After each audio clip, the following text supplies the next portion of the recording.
अहिल्यानगर जिल्ह्यातील ताजा घडामोडी बघण्यासाठी आजच रोखोक या वृत्तवाहिनीला सबस्क्राईब करा, लाईक करा आणि शेअर करा।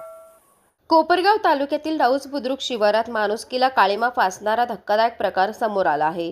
अज्ञात इसमाने तब्बल 6 नवजात गोवंशीय वासरे गोरे बेवारसपणे वाऱ्यावर सोडून दिल्याचे ग्रामस्थांच्या निदर्शनास आले। यातील जवळपास 3 वासरांना बिबट्या अथवा कुत्र्यांनी लचके तोडून खाल्ल्याचा आरोप ग्रामस्थांनी केला आहे। ही बाब लक्षात आल्यानंतर राऊस बुद्रुक येथील ग्रामस्थांनी घटनास्थळी धाव घेत उर्वरित वाचलेल्या वासरांना सुरक्षितपणे गोशाळेत पाठवले। या घटनेमुळे परिसरात संतापाची लाट उसळली असून अशा निर्दयी कृत्यांचा ग्रामस्थांनी तीव्र शब्दात निषेध केला आहे। लहान आणि मूक प्राण्यांना अशा प्रकारे उपाशीपोटी बेवारस सोडून देणे ही अत्यंत अमानुष बाब असल्याचे ग्रामस्थांनी म्हटले आहे। यापूर्वीही अशाच प्रकारचा प्रकार घडल्याचे ग्रामस्थांनी सांगितले। दूध व्यावसायिक तसेच नागरिकांनी कोणत्याही परिस्थितीत अशी कृत्ये करू नयेत असे आवाहनही करण्यात आले आहे।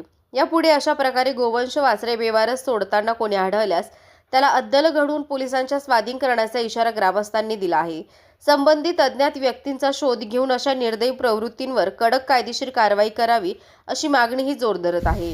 यावेळी राऊस बुद्रुक गावाचे माजी सरपंच भीमराव नाना दहे, दादा दहे, विश्वजित दहे, वैभव दहे, सोमनाथ बडे तसेच बजरंग दलाचे बाजीराव होन व अनिल शाख उपस्थित होते। पण व्हिडिओच्या माध्यमातून बघितलं की काही अज्ञात दूध व्यावसायिकांनी राऊस बुद्रुक शिवारात काही नवजात वासरं जे 4-5 दिवसाचे दूध पिते वासरे ते आणून सोडलेले होते।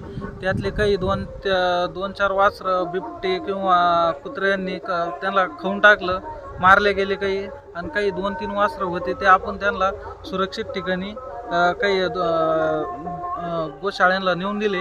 तरी आम्ही राऊस बुद्रुक ग्रामपंचायत या गोष्टीचा जाहीर निषेध करतो आणि प्रशासनाला विनंती करतो की अशी घटना पुन्हा होऊ नये आणि याची तुम्ही दखल घ्यावी।